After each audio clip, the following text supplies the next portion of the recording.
do a long lead. So if he explodes like that, I'm not underneath him. Right. You know? And I have the right, I say you can do that. That's why we have such a long rope. But if you're here, if you're holding him here and pulling on him, see? You just pulled him on top of you. Yeah. And then you're going to go, oh, get out of my space. Right. And then and you pull him on top and he goes, right? So we're giving wrong signals.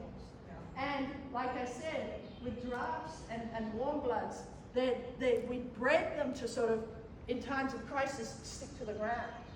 So when we get close to them, they stick to the ground. Meaning he's just stuck. Meaning he just plants his feet and Yeah. doesn't move. Yeah. That's definitely what happens like when we're riding. Yeah. So when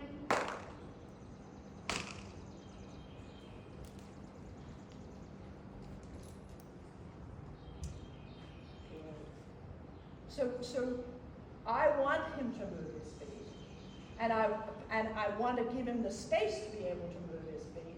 But we, over the years, bred them to be here and not go fast, drafts, and now warm bloods which have drafts in them. So we are basically telling them to stay there and not move their feet very well. Whereas when I'm out here and I say move, he's got somewhere to go. Does that make sense? Mm-hmm. You know, it's the same as like now he can stay out of my bubble and he can move where I need him to move. But if I get here and start see, I'm going to show you this. I love this thing. You hold the rope tight. Ready? Yeah. You pull back. Okay.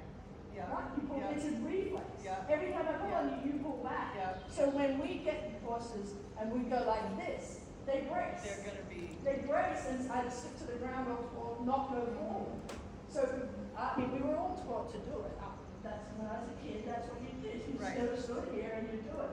But in nature, especially for a horse that sticks to the ground anyway, being here, he's just trying not to move.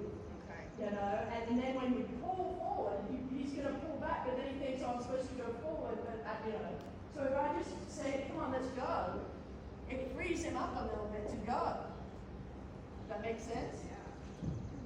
And it's hard when you, for years, have been right underneath them. You feel like you have no control, right? But you actually have more control because you can just let the rope slide, and you're in an indoor. If you drop the rope, who cares? Good boy. Oh, I'm going over here. Oh, wait, I'm going to go over here. Right, let the rope slide, and then say, come on, we're going. But I don't have to hit him. I'm not leading him there. I'm saying, here comes my bubble, you better watch out.